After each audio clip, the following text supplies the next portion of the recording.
Hi mga madam. Ani na sad ko karon sa akong mini vlog. Kani day nga vlog mo ni siyang time nga mao gini akong gawi every time padong ko duty. So naaday ko sa Anjo World. Dili magdipay-dipay but makighinagbo ko sa may bus kay mura na ako ang the best way gyud nga padong sa akong trabahoan. And one ride ra siya mga madi. Except gikan sa amo ang lugar or sa asa ko nagstay padong sa Sancho. Syempre mo plitid ko og 11 or 12 depende. Karon ang ako lang is mo ni siya pinaka easy nga way which is tambag pod sa ako amiga nga si Madam Lynn nga mao daw ko ni access one ride ra gyud. So mo ni siya sud sa Anjo World mga madam. So tara na si best friend may bus nako. Madagan ko dili. Joke, dili ako madagan kay kana mo pay pag-abot. So dili na akong sakyan. Then nana siya interval mga madam ang padong sa SM Seaside, na apoy bus padong sa Galleria, na apoy bus padong sa SM Cebu.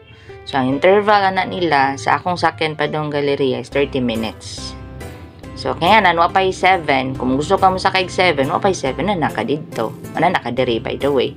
Kung ganahan ka mo sa kaig 6:30, so wapay 6:30 na juga kay on time din na sila. Except kung traffic ang padong diri sa Mingla. Then, same po na dito, gikan sa syudad, pero ako ko kasuway nga, gikan dito sa ilang mini stop or sa bus stop dito. I mean, sa terminal dito ba? Okay ba? O sa oras. Pero kasagaran ikaw ako na yung may bus depende ang interval na usahay 30 minutes na po usahay 15 minutes magkadungan na silang duha ka bus. So mo ni siyang area di ay mga madam nga magpaabot ka what ka diha kana day nga bus mo na ako ang sakyan later. So ari ka diri maglukat og ticket. So 50 pesos ako ang pliti ana mga madam padong sa Galleria. Depende kung asa ka padong ha. Wala po ako kasuhay sa laing lugar ay pila ang pangayo pero na ako yung nadungan is na ay 30 pesos ba to or 50 yun ang minimum. Depende.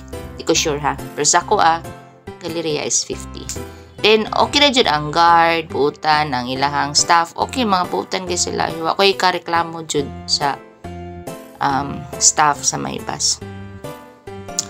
Then muna ni so, at least, wala ko magdugay og stay sa bangko or sa waiting area kay kana day nga bus nga nana diyan naka-park. Muna na siya mo larga by 7. So, ni sa kanas nimfa, maski wa pa driver joke. Nanabitaw ang driver pero napasgawas itong gabarog-barog sa kilid nga gamayon. Wala ko makita sa video. Then, ako sa layo sa driver kay pasipsip, joke. So, nanakay kauban diha nga usa ka pasahero. Nadiri sa akong right side. Ako nadiri ko sa left side. Nga, ganahan ko na nga bata. Wala ko ma-video kay mauwaw ko kay naiyang mama. Maulaw ko mag-video without a permission. So, ako lang waling-waling na sa akong kamera. Dali lang sa.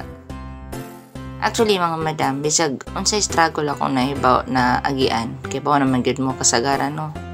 Bye-bye, bibi. Bye-bye na lang ko sa kamera na lang. Let's continue. Sa akong mga struggle na agian, di ko ka imagine ba nga maski ang anxiety nako, akong struggle ng ako ang depression mo to car every day kada padong nako duty kada sakay nako bus karember ko sa akong mga kaagi di ko ka imagine nga makamatap ako every day makamatap ako every afternoon para mo lahutay. Imagine na, gatrabaho ko pero kibaw ko nga akong sildo dili na ako. Pero, padayon lagapon ko pero to think, kapoy na biyahon ta. Kapoy pero di ko ganahan nga musamot ang kalisod sa tao nga nakaingon ako. Kibaw ko dili ra ako nakaingon gidangan wa kabayan ako pero isud man ako may nakatubang di ba? So life must go on. Muna akong everyday routine na every night day. Padong duty. Hita jud ko ganang vlog nga ginani no kay gusto ko happy lang happy pero mabalik jud everyday ko nga maka-feel og depressed pero ako ipagig vlog masig na makaingon dia I know dili na to ma-place ang uban nga di na to ma-place ang uban nga mataraw sa tong vlog pero dili mainon nga unsa no gawasan na ninguha ko para maka-income po tingali tani soon kasi maura po ning way makatabang na ako nga makapuno-puno po din taon na kong data sa akong mga financiers nga which is na among tungod ako kaingon ko nga maura po ni ang way na ako nga malingaw ko everyday every padoon ako duty